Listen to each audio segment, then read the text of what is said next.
पुरुषार्थ बड़ा कि प्रारब्ध बड़ा? होगा वही जो राम रचि राखा, को करी तर्क बढ़ावई शाखा। प्रारब्ध पहले रचो पीछे भयो शरीर, तुलसी चिंता क्या करे भजले श्री रघुवीर। तो यहाँ तो प्रारब्ध का महत्व है। तो फिर प्रारब्ध का महत्व तो मनुष्य के जीवन का, पुरुषार्थ का कोई स्थान ही नहीं रहता। तो क्या किया जाए? प्रारब्ध को महान माने कि पुरुषार्थ को महान माने?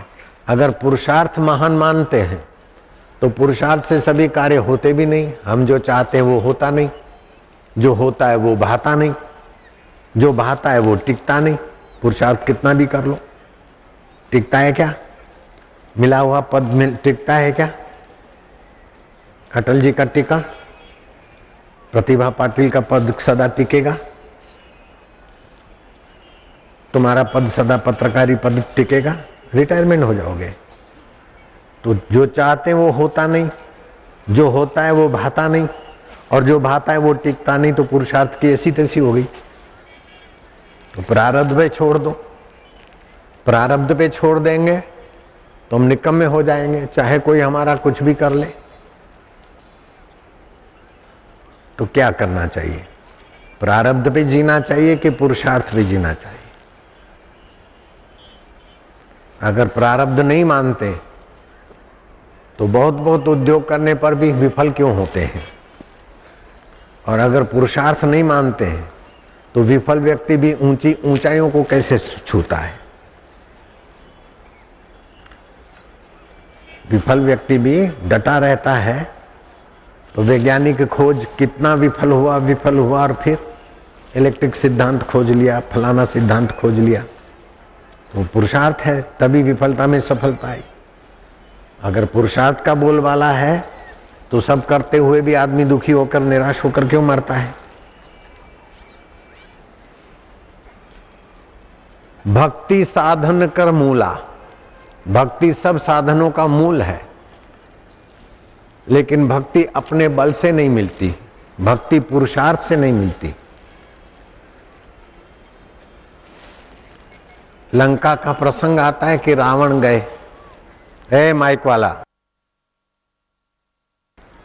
हनुमान जी कहे लंका छान मारी लेकिन सीता जी नहीं दिखी।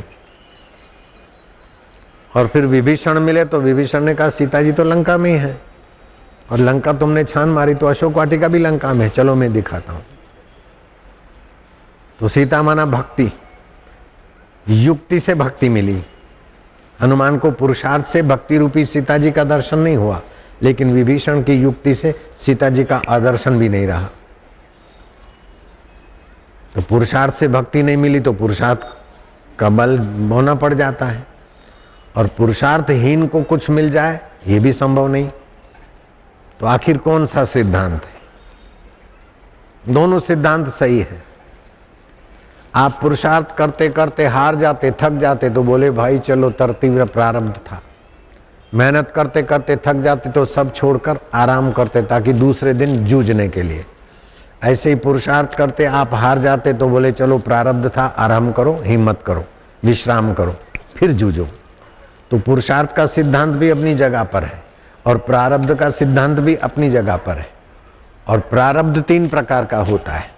मंद प्रारब्ध है, समझो मुझे फूंसी फूड़ी हो गई, मैंने उसको दबोच दिया, जरा सा कुछ लगा दिया सरसों का तेल, ठीक हो गई। बहुत बड़ा गुमड़ा हुआ, मैंने किसी वैद्य डॉक्टर का सहयोग लिया, वैद्य ने कहा नीम के पत्ते खाओ, मुझे ठीक हो गया।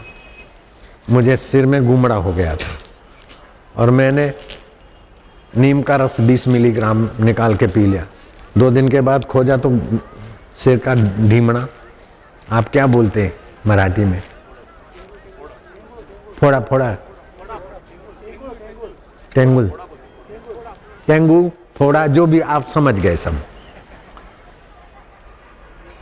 अब डायबिटीज किसी को हो जाता है तो बोले क्या करे, भाग्य में है, इंश्योरेंस लेता रहे। नहीं, पुरुषार्थ करो, आधा किलो करेले के टुकड़े टुकड़े करके तसले में अपने पैरों से कुचलो, 10 दिन कुचलो, 50 से 60 मिनट, मुंह कड़वा होने लगेगा, डायबिटीज चला जाएगा, इंश्योरेंस फेंक दो, नहीं लो। तो ये पुरुषार्थ हुआ। अब मिटता नहीं, क्या करे, भाग्य में ऐसा था, ऐसा करके अशांति को मिटाने के लिए भाग्य का थोड़ा सहारा लो। और तर तीव्र प्रारब्ध है तो भाग्य के अनुसार होता है, लेकिन पुरुषार्थ करो कि भाग्य मंद है, परिस्थिति विपरीत है, मृत्यु या विघ्न बाधा है, आंधी तूफान है जीवन में, फिर भी उसके पीछे उस शिव की कृपा है। कितनी भी आंधी तूफान आए वो हमें मजबूत बना के जाएंगे। क्या ख्याल है? जिसके जीवन में दुख, आंधी तूफान, विरोध नहीं आया, वो आदमी एकदम ढीला ढपला हो जाएगा। मुस्कुरा के गम का जहर जिनको पीना आ गया, मुस्कुरा के गम का जहर जिनको पीना आ गया, ये पुरुषार्थ है। मुस्कुरा के गम का जहर जिनको पीना आ गया, ये हकीकत है कि जहां में उनको जीना आ गया। तुम बोलो सब लोग, मुस्कुरा के गम का जहर जिनको पीना आ गया, यह हकीकत है कि जहां में उनको जीना आ गया। कर दो हरि ओम हरि ओम हरि ओम हरि ओम हरि ओम हरि ओम हरि ओम ओम ओम ओम ओम ओम ओम प्रभु जी ओम ओम, प्यारे जी ओम ओम, मेरे जी ओम ओम ओम ओम ओम ओम ओम ओम ओम ओम ओम ओम ओम ओम, आनंद देवा, पौरुष देवा, माधुर्य देवा, मांगल्य देवा, हरि ओम ओम ओम ओम ओम ओम प्रभु जी ओम ओम, प्यारे जी ओम ओम, पांडुरंगा विठ्ठल मावली, हरि ओम ओम ओम ओम ओम ओम ओम ओम ओम ओम ओम। जो खड़े होते हैं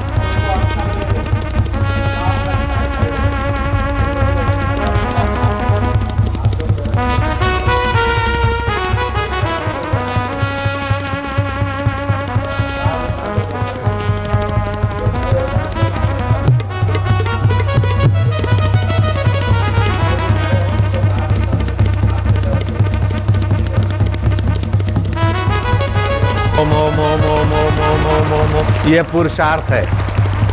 प्रारब्ध के अंक को मिटाने की ताकत पुरुषार्थ में है, प्रारब्ध के दुख को मिटाने की ताकत पुरुषार्थ में है, और पुरुषार्थ को के अहम से बचाने की ताकत प्रारब्ध को है। मैंने पुरुषार्थ किया, मैंने पाया, नहीं, इसमें ईश्वर का सहयोग है, पूर्व की प्रारब्ध है, अभी का उचित पुरुषार्थ है।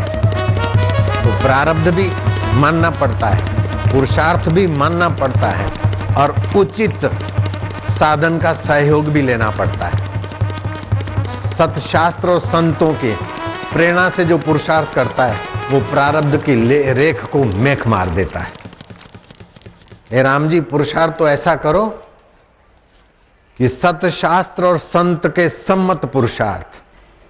एक महात्मा को पूछा कि बाबा आपकी इतनी सफलता, इतनी यश, आपके जीवन का सार क्या? बाबा बड़ी उम्र के हो गए थे, दांत मार निकल गए थे। बोले देख लो, मुंह खोला, बोले जीभ पहले भी थी और अभी भी है, मुलायम है, और दांत अकड़ू हैं, अहंकारी, बाद में आए और पहले चले गए। तो जो अपना पुरुषार्थ का बल रखता है वो थक जाता है, टूट जाता है, लेकिन पुरुषार्थ करते हुए भगवत सत्ता के साथ जुड़ जाता है, उसका पुरुषार्थ और प्रारब्ध दोनों पंख से उसका जीवन यूं उड़ान भरता है। बराबर है ना? चंगला लगते ना?